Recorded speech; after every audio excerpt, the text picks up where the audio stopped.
Sound the alarms. Emergency edition of the Coast to Coast podcast coming at you right now. All right, we're brought to you by Johnny T-Shirt. I'm Joey Powell. He's Sherrell McMillan. He's Sean Moran. If we're here on an emergency basis, you know it's a big deal, and absolutely one of the biggest deals that at least has happened since I've been doing this. North Carolina has secured a commitment from Ian Jackson, the number 2 overall player in the 2024 class, a 6'4", 170-pound wing. He attends Cardinal Hayes in the Bronx, New York. Just visited recently. I think his visit was on the 6th of January as we're recording this. I will say, at least from my non-sourced up perspective on Inside Carolina, that I didn't see this one coming. Sherrell McMillan, how did we get here? Yeah, nobody did. I'm going to start with a question. And if you read this, it's in the story too. But who do you think was the leading scorer on the team, the UNC team that had the biggest comeback in school history? It's yeah, this is a softball. The comeback was against what, Florida State in '93. No, but don't overthink it. Who do you think has had the most points in the biggest comeback? Okay, this is bad radio. It's Hubert Davis. Oh Hubert wow, Davis. okay, He had 30 points in a comeback in 1992 against Wake Forest, and all right. that's kind of what this is. 31 years ago he did it, and he did it again with an recruitment because there's no one, there's no one outside of the Smith Center who thought that North Carolina was a serious viable option for Jackson as recent as 3 weeks ago. You said it on this Um, show. yeah, I Like mean, I think we've said that. yeah, and this isn't a situation where, we read the tea leaves wrong or we were getting bad information. The information was consistent from everyone that this kid was going to Kentucky. And I think some of the things that have happened with Kentucky over the last couple of weeks, coupled with an absolutely what he described as an amazing visit, what sources described as an amazing visit to UNC, kind of helped push him over the top. I don't think you can take Elliot Cadeau's commitment for granted in this as well. It just showed that it's a top 10 kid taking a chance on UNC, and now you're starting to see. I think the run last year reflected. We said it wouldn't show up in 2023, but it would show up in 2024 and 2025. What Caleb Love did, what RJ Davis was able to do, people see that, they take note of it, and that's what happened with Jackson. So I mean, you cannot ever overstate how much of an amazing recruiting win this is for Hubert Davis, because now in the last 3 weeks, think about this. There's four blue bloods in college basketball. We all agree. Mm-hmm. And to be frank, UNC hasn't fared well head to head against them in recruiting. But in the last 3 weeks, Elliot Cadeau, who UNC has a commitment from, Kansas was on his list, his final list. James Brown, who UNC has a commitment from, Duke was on his final list. And today, Ian Jackson, who UNC has a commitment from, Kentucky was on his final list. North Carolina has never, ever beaten Kentucky in this modern era, dating back 15 years Mm-hmm. for a top five kid whose aspirations are one and done. So we talked about Elliot Cadeau being a kind of a new era, and I think this is a continuation of that. Well, I don't want to gas you up too much, man, but I will say your line has always been, if North Carolina can get them on campus, we'll see what happens.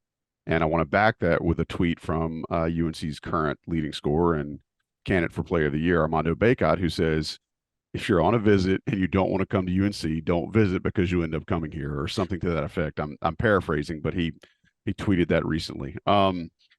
Sean, I want to ask you. You've done a pretty good write up on the dossier about Captain Jack's game. What kind of player is he? Well, it might have been a few podcasts ago. We were talking about what does UNC need, and no matter what recruiting class it is, it was a true scorer that we were talking about, and Ian Jackson is that true scorer. I think nowadays any two guard is going to be able to handle the ball really well and be able to play that combo guard, but when he's on the court, he's putting the ball in the basket, whether that's high school, AAU, USA basketball. That's what he excels at. And sure, he's a versatile player, but in terms of being a wired scorer, that's who he is, and I think that's what we're going to see in Chapel Hill. He can score from a variety of ways. Very athletic player. Good with the ball in his hand, so he can create one-on-one. He can catch and shoot. I think that's probably as he continues over the season. Still, probably the main improvement point is just continuing to increase that 3-point percentage. But we did already get to see a significant increase from the summer after his freshman year to the summer after his sophomore year, this past summer, just in terms of what he was able to do. But he's a true scorer, and probably not since Kobe White has UNC had somebody coming in that can score to that ability. I appreciate you making that comp. I love a good player comparison. Sean, what holes in his game does he have besides the ones you listed about the perimeter percentage? I mean, when I saw him on TV against Imhotep, he was pretty quick in getting his shot off. You've obviously got a better eye than I do. What are some things that he can work on to improve his game in the next 16 months? Yeah, I mean, I think shooting wise, efficiency will probably be the number one thing.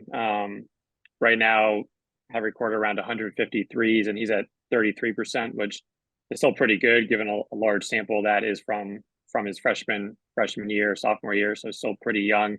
Definitely doesn't track everything. So there's a lot of high school stuff that's not accounted for. But also in terms of probably a little prone to turnovers. Not that he's careless with the ball, but just that he can sometimes try to do a little too much. So I think that's going to be really the main thing is how do you fit a scorer like this that can handle the ball like he can in a team setting. But I think we got glimpses of that in both. He played for both the FIBA U16 team as well as the FIBA U17 gold medal team this past summer. And obviously when you're playing with talent like that, you have to fit in.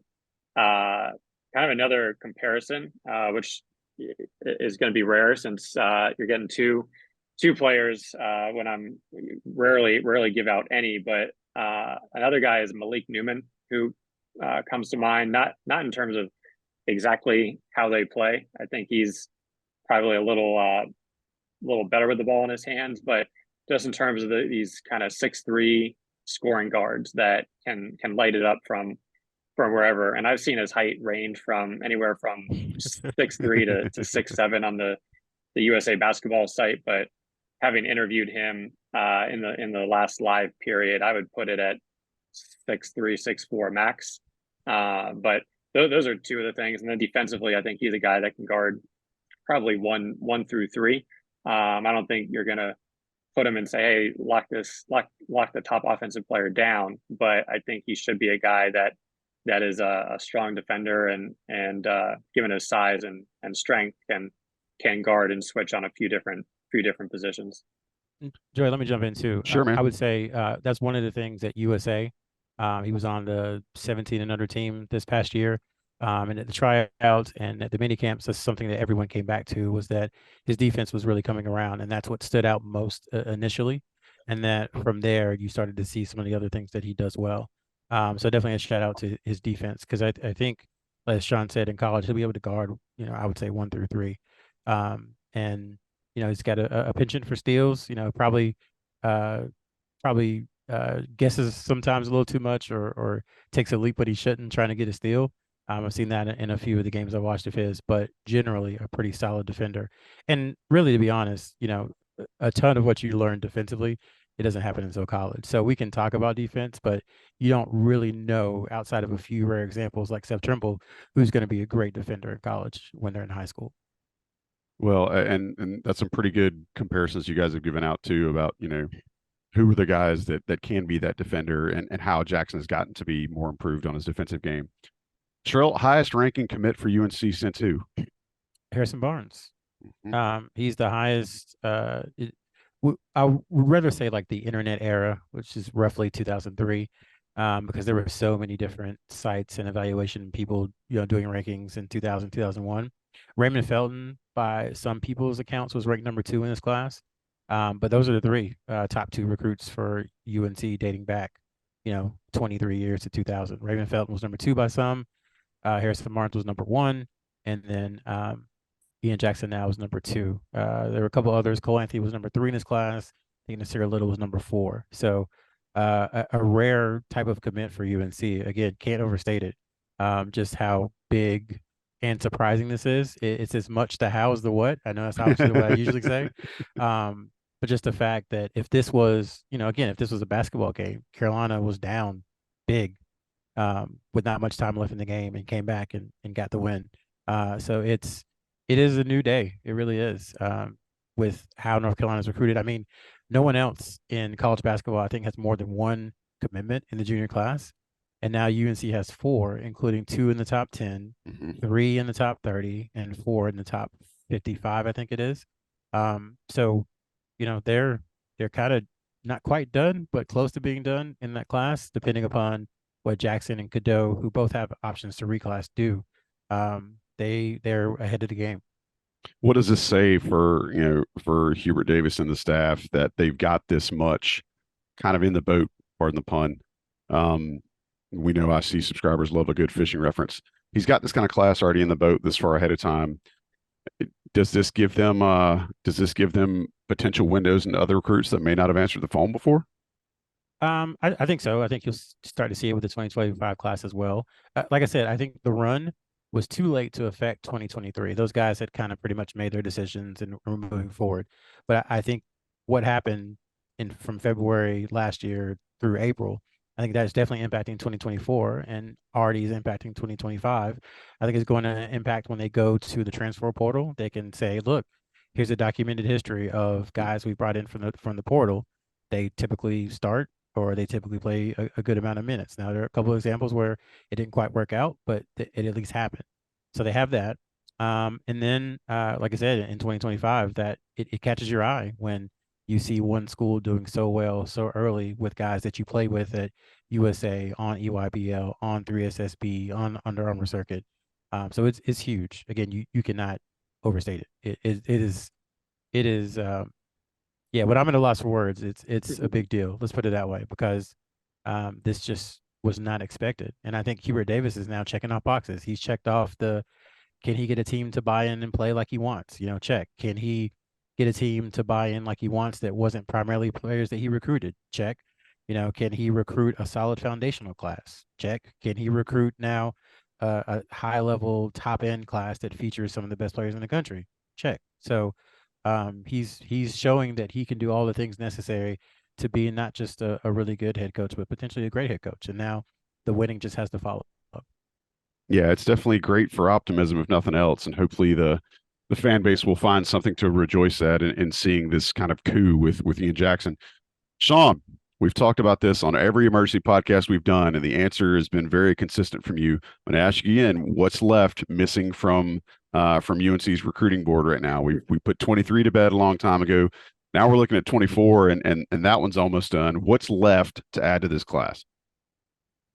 I mean, I guess there's still questions on where do some of those players go. We've talked about Cadeau. I think he'll stay in the 24 class, but when you look at his age, being close to 20, if it is 2024 when he does step on, and then Jackson was something that we brought up when we interviewed him back in July, and it wasn't the age; it was more he's dominated the U17 AAU level, and he's played on the U17 USA level. So what was really left for him next summer?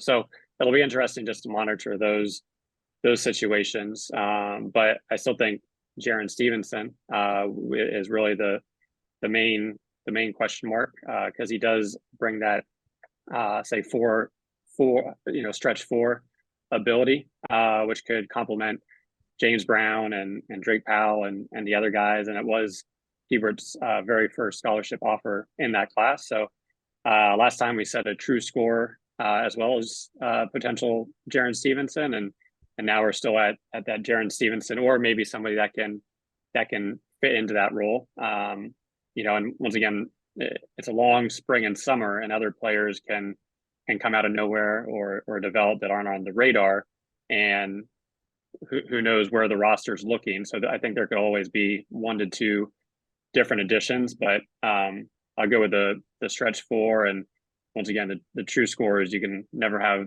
enough of those. Sherrell, does this class filling up kind of in an accelerated timeline? Does that change anything with Jaron Stevenson? I don't think so. I think maybe it potentially emboldens them to stay the course because now UNC's cards are kind of on the deck, so to speak. They know what UNC has, they know what UNC doesn't have, and they can proceed, how they wish. He's been pretty consistent. His family's been pretty consistent that they're going to wait until after this AAU season ends to potentially make a decision. I do think you'll see an official visit set up with him for UNC sometime during basketball season. That was their goal for the family, was to wait until basketball season. So I think you'll see that. And, again, it's the common refrain now, once if UNC can get you on campus, who knows, what might happen. And I think also the class is going to be impacted because, as we said, when guys say they're not going to reclass early, I always take that with a grain of salt just because things can change. Gigi Jackson at this point last year said that he wasn't going to reclass, and we know that he ended up doing that. So things can change quickly, and there's a chance you could see Jackson in 2023 or Cadeau in 2023. Who knows? But I think that's the flexibility UNC kind of has, that either of these guys can be in either class. And one thing that Hubert Davis has talked to Ian Jackson about is kind of filling that Caleb Love role is just like a pure scorer in the lineup. And depending on what Caleb does, that role could be open, beginning in 2023. So those are just things to think about. Don't know what those decisions will be, but I do know they're in play. So again, not to go back to everything we've said, but a really highly rated recruit, unexpected, and UNC beating Kentucky for a top 5 one and done. It's just something that doesn't happen. So I think we all have to kind of reset how we think about things and how they recruit. I'll be honest, when they started recruiting, it was kind of like, why? Because he's the type of player who typically just does not sniff UNC. But I think we're still looking at things maybe through a Roy Williams lens, and we have to stop doing that. So the other thing was that the New York area continues to be fertile ground for UNC. Shut it down. I think we put in the story that between Danny Green and Cole Anthony, the only 2 players from that region were Desmond Hubert and Dexter Strickland. And now, since Cole Anthony, they've had RJ Davis, they signed Wilcher, they've got a commitment from Cadeau, and now they have a commitment from Jackson. And so you have to expect they'll continue to mine that area for talent. Yeah, I made the joke a couple of weeks ago about Hubert Davis just kind of getting an apartment right down next to the Rucker and hanging out just to make sure he's picking up anybody that's dribbling a basketball in that area. We're not too far off now because it's starting to get a little ridiculous with what the staff is pulling off, and it's a heck of a position for this group to be in. Knowing, like you said earlier, Sherrell, that this far ahead, and to your point, Sean, that the class is really well rounded from a skill perspective and what these guys bring to the table. All right, before we get out of here, anything else you guys want to add? I mean, by the way, I would be remiss if I didn't say something about the fact that clearly it's Johnny T-shirt that is winning these guys over when they're taking these visits. So shout out to Johnny T-shirt for being a sponsor of the show. Boys, anything else y'all want to add before we get out of here? I'll just add that this is easily the most shocked I've been with the recruitment in terms of where it started and how it ended, which just goes everything Sherrell was saying. And in terms of only got to interview him once in person after the Adidas event in California, but you forget how young the players are. But he was didn't have the rote answers that a lot of the top players do and being interviewed. And despite being very flashy on the court, you could see his charisma in the interview, but still kind of a quiet, nice kid. So I feel like UNC is getting a good player on and off the court with this one. Can never have too many of those in your locker room at any point in time. Sherrell, anything you want to add before we close up? Yeah, 2 pennies. One, people aren't going to like it, but I think it's an important point to make. Carolina and Duke both went through coaching changes, going to assistant coaches who had never been head coaches. And while I would say Hubert Davis has proven some and Shire's in his first year, the recruiting at those 2 schools just isn't going to stop. UNC hasn't recruited as well as Duke lately, but they weren't, to your point, on the coast to coast sisters of the poor technical tech or anything like that when it comes to recruiting. But now you have Duke with a couple of number 1, number 2 classes. Now you're going to have Carolina with either the number one or two class more than likely in 2024, and that's just going to build. So I think it says a lot about those programs that, at least on the recruiting front, they're able to withstand the retirement of absolute legends and still kind of persevere and continue being, those blue blood schools. So that's one. And then two, Jackson brings a lot of energy. And I think at times that's something that UNC, the players, the coaches have talked about, like they lacked energy today. They don't know why. They can't find the answer.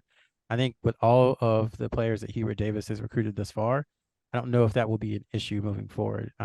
Talking to Jackson, he said he loves when the crowd roars. He loves when people scream at him and yell at him and that kind of thing. So he has some showman to him, but he also loves basketball. And again, very energetic, very just on the court, just loves to play basketball. So I think that's something that should be noted as well. Absolutely. Well, guys, quite the surprise that we're even doing this show today, but it's definitely a monumentous and excitable one for Carolina fans, Inside Carolina subscribers, as Captain Jack Ian Jackson, 6'4" wing guard out of New York, has committed to Hubert Davis and the Tar Heels. Number 2 in the overall class. I mean, it's pretty freaking impressive as you guys have laid out. Thank y'all for making time for this. Shout out to Johnny T-Shirt for sponsoring the show. We appreciate you guys listening. If you haven't subscribed, shows like today are why you need to be subscribers. This stuff will land in your inbox immediately. You don't even have to go seek it out. It'll be right there for you. So hit that subscribe button. Give us a rating review if you feel like it. Shout out to John Siegley for producing. Guys, I appreciate it. Until next time, this has been an emergency edition of the Coast to Coast podcast on InsideCarolina.com. I'm Joey Powell, but Sean Moran and Sherrell McMillan, we are out. Late.